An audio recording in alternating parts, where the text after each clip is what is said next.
Guys, the newest Pokemon game just launched, and oh boy, is it good. It's doing record sales numbers, keeping people interested, and has some of the best mechanics in the entire franchise. And I just can't believe how good— Wait, what's that? It's not a Pokemon game? That's right, it's not a Pokemon game, because this is Palworld, and these are pals. So obviously I named my world Paldea. Twitter is absolutely on fire because of this game, and if a recent gaming history has taught us something, it's that if Twitter doesn't like it, it's probably a good game. And even as someone who doesn't buy a ton of games and typically only plays a select few, I bought this game to try it out, and have played over 30 hours, coincidentally totaling 69 days as I started this script. Here's how it went. At its core, this is a survival game, and the game will take you through those initial stages of the survival game process, starting from nothing, working your way up to creating a shelter, a bed, and a fire to cook food. You're stranded on a mostly deserted chain of islands, and soon the game will introduce you to the terrifying monsters inhabiting it, like Lamball, making grown men everywhere wet themselves. You then proceed to capture these monsters in a spherical object, and upon capturing them, they can fight by your side, and you can train them up to be the best war machines they can be. If you thought Lamball was scary before, wait until you see what it can really do. But pals aren't just war machines, they exist also to help you in the survival aspects of the game. Some can plant berries, some can harvest trees or ores, and others can be a typical farm animal, giving you typical farm animal things. After about 4 hours of gameplay, I had a fairly capable starter base, with only one tutorial task remaining, to challenge the boss at the Rain Syndicate Tower. There really wasn't an indication as to how tough this boss fight would be, other than being able to see the level from the outside. And I didn't bring nearly enough arrows for it. They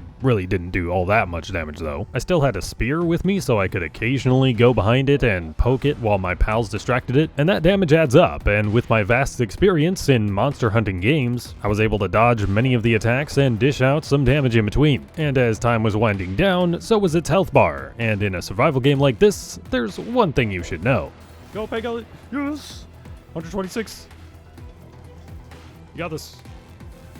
One more ice spikes. Ah! Are you kidding me? It's dead! It's dead! Oh my god, you're joking.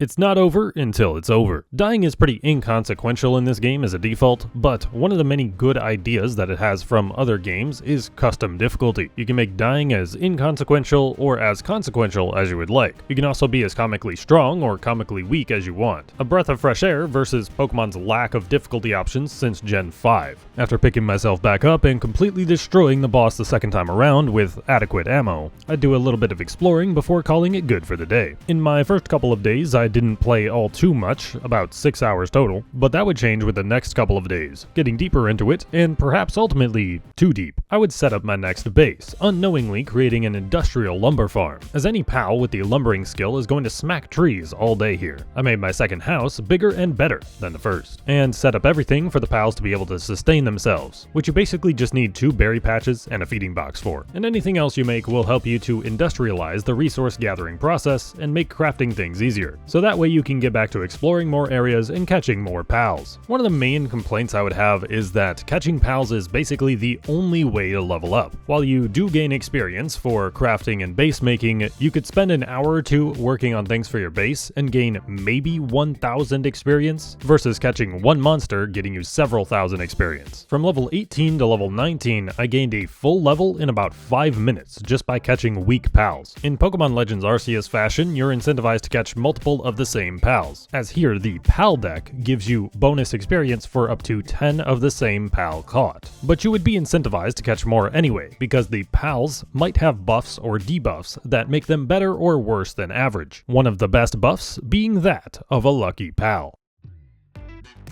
Lucky pals are a rare type of pal, and while I can't find anything suggesting their odds at the moment, it's likely somewhere in the 1 in thousands territory. While their rarity would be similar to a shiny Pokemon, these lucky pals aren't a color swap. Instead, they're a bit closer to the alpha Pokemon of Legends Arceus. They're a lot larger than normal pals, and they're going to be better in combat and their work speed. But past me didn't know anything about lucky pals yet, other than that they existed, because I hadn't found any, but I had seen it on YouTube. After doing some more base upgrading and doing a bit more exploring, I would discover a new ultimate fear in this game. It's a shiny. It's a shiny. I hadn't even seen one of these things yet, and the first one is a lucky one. And unfortunately, it was too high of a level for me. My party was all level 19, and I was level 22, still using the 3-shot bow, which did barely over 3 damage with each shot. And my pal's abilities weren't faring much better, so I just threw a ball hoping for the best, but it just smacked it away because it was still near full HP. And before I knew it, the Serpent would prove too much for me. Oh. I'm dead. I'm dead. I'm dead. Being a shiny hunter, I've had a few shiny fails in Pokemon, but I wasn't prepared for the misery this caused. In recent titles that have this open world aspect, Game Freak has placed a shiny lock on things that are too high of a level for you to catch, to prevent this type of trauma. And while all of this was happening, a Twitch viewer of mine was being blissful in the offline chat, painfully unaware of the agony that was unfolding. But this failure caused me to get a move on some more important stuff, upgrading my production benches to make better balls, and making better weapons that would actually do damage to these monsters. And the first test of these new toys was to defeat some of the lower level bosses that are around the map. Some might be overworld spawns, while others are in an instanced battle room. You can also try to capture them, and these bosses are also larger than the normal pals, but they don't get guaranteed any crazy boost. However, fighting them will get you ancient civilization parts, which can help you make specific pieces of tech. Not all of the things you can make, mind you, are good, like the stun baton and the grappling gun are pretty doo-doo. But of course, a rifle is pretty effective at doing a decent bit of damage, even to things at higher levels. Even though it's a single-shot weapon with a pretty long reload time, it's pretty great when paired with the right ride pal. I caught a Van Worm just before the Serpent mishap, and fell in love with the combo of Ignis Blast and Air Cannon, both quick projectile attacks with quick recharge times that can do a decent bit of damage. But pals can only have 3 moves, and one gripe I would have with the move system is that they just auto-learn the moves, not asking for your input about what to keep and what to replace. And I would learn about this part of the system the hard way. I was going around taking on bosses, and I would stumble into a strange noise. Yes. Oh my god. A shiny chicken? Being wary from my first encounter with a lucky pal, I didn't want to fail this one as well, so I would just throw a ball with an 80% chance to catch, as well as a backstrike bonus that definitely wasn't also in Legends Arceus. I was able to snag my shiny chicken, but literally a minute later, I would hear the noise again. You're joking. But moments before engaging with it, my Van Worm would learn a new move, one that I was unfamiliar with, and it messed up my Wombo combo, and between that and actually having to battle and weaken the monster, my brain was in a bit of a scramble, and, well... Oh, no! Dude... I pressed the wrong button. It's not exactly the game's fault because I pressed the wrong button, but I would have liked to say in what moves my ride pal was learning. Instead of being in a somewhat familiar ride pal situation, I was panicking and frenzied. But at least I would get my first lucky pal out of these encounters, enough to figure out what they actually do, and enough to know that it's not exactly the end of the world to fail one. While they are better in battle and at working, it's not to such an extent that your game is unplayable if you fail one. And some ordinary pals with the right combo of skills can be better than lucky pals anyway. I didn't even know what to do with my lucky Chickpea, so I just kind of threw it at my starter base, and the game was unintentionally savage with the next lucky pal I'd find only about an hour after those two. Are you kidding me? It's another Chickpea. When you realize the only lucky pals that you can catch are defenseless chickens, that does damage to your soul. I'd continue the loop of exploring, defeating easy bosses, catching extra pals to level up, and crafting things to make catching extra pals easier. And by the time I was 17 hours in, I was able to start catching the normal Mamorists, the smaller version of the huge boss that you see at the beginning of the game. By this point, something I had learned about this loop is that the exploration part is honestly best done at nighttime. While most of the time you can't see anything at all, the main collectibles and the fast travel points will glow from pretty much any distance away from them. So you just fly to them during the nighttime, getting the land surveyed for when you would really explore it later in the daytime. Having a bunch of fast travel points to go to when you're looking for a new base is extremely useful, as about 20 hours in, I was getting sick and tired of having to farm my own metal for stuff at the base, because the ore is way too heavy, and even with several investments in carry weight, you can only do 1 or 2 rocks worth of farming before having to go back to the base. So with a bunch of the mining pals I would catch, I would set up shop on the top of a cliffside, which had tons of ore deposits and a nearby source of coal. With the right set of pals, I could be passively farming metal, and just have to come back to the base to smelt it when necessary. There was a pond at the top of the cliff which made building a bit difficult, but I was able to extend the shelter to be just over the water, in what otherwise would have been an unbuildable space, which left as many ore deposits as possible untouched, as they can't respawn if something is blocking them. My workers will get stuck in the water every now and then, but it's a small price to pay. Building it didn't come without its troubles though. The lack of a true grid-based system is both good and bad. Good because you can place things however you want most of the time, but bad because if you have something you want to be perfectly in line with something else, it's almost impossible to do. I still had to make the base self-sustaining, so I would need some pals to help run the berry farms that I would put up here. Pangolin and Panking are pretty easy to catch and offer some versatility outside of just their watering role. And fate would have it, I would end up finding a pretty good penguin. A shiny Pangolin. I'd get the base nice and set up, catching some Bushi, a great pal for smelting and doing other types of things around the base. So I was free to explore with my new level of pal spheres, an exploration which ended in a self-inflicted death. But I had gotten addicted to adventuring, so after getting back my gear, I was right back at it. Since I preferred exploration at night, I'd fight bosses during the day, and I felt I was finally ready for the boss Mamorist. While each hit didn't do too much damage, I was able to fight it from the skies, taking away much of its advantage. And while I was whittling down its health bar in anticipation to catch it, I had something unexpected happen. You're kidding.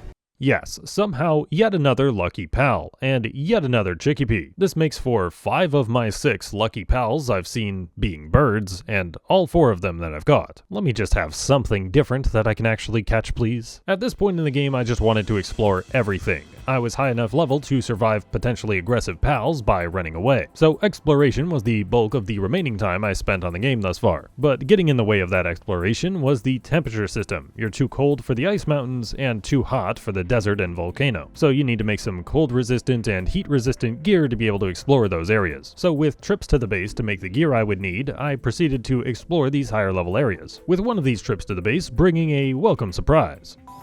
Wait. Shiny Lamball. I'd explore the volcanic island, then the frosty mountains for a bit, then the desert. And let me just say, this map is massive. Sure, the move speed leaves a little bit to be desired, not sure if any particular mounts are faster than what I've got, but it took me an hour just to go around the perimeter of the volcanic island. And admittedly, some parts of that were quite uninteresting, not seeing a single pal for several minutes, but other parts of it had these really weird structures, leaving you wanting to know more about why they are here. And I've explored the desert for about 3 times as long, and still haven't charted the whole thing. Exploring the desert is the best way that I've found so far to farm higher level spheres. Chests are out in the open, clearly visible, and rather abundant, so you just go around opening them, maybe occasionally catching something you find. However, one of the dangers of exploring these higher level areas before you're 100% ready is finding something that you really want.